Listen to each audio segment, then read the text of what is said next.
అయితే తల్లికి వందనం అనేది చాలా విజయవంతంగా జరిగింది. ఎంతమంది పిల్లలు ఉంటే అంతమంది పిల్లలకు వేశారు. తల్లిదండ్రులు ఎలా ఫీల్ అవుతున్నారు? కరెక్ట్ టైం కి వేశారంటారు. కరెక్ట్ టైం కి జూన్ 12వ తారీఖున వేస్తానని టైం కి కరెక్ట్ టైం స్కూల్లో వెళ్లే టైం కూడా కరెక్ట్ వేశాడు.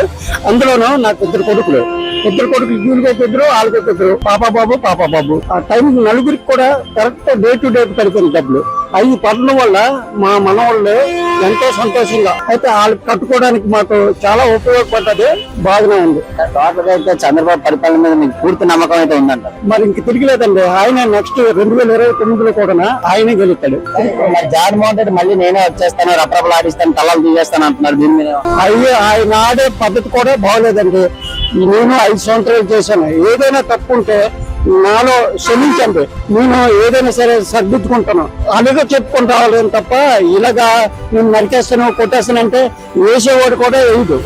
11 సీట్లు మొన్న వచ్చా, ఆ 11 కూడా ఆయన నియోజకవర్గం నుంచి సీటు కూడా గెలడు కూడా గ్యారెంటీగా చెప్తున్నాను నేను.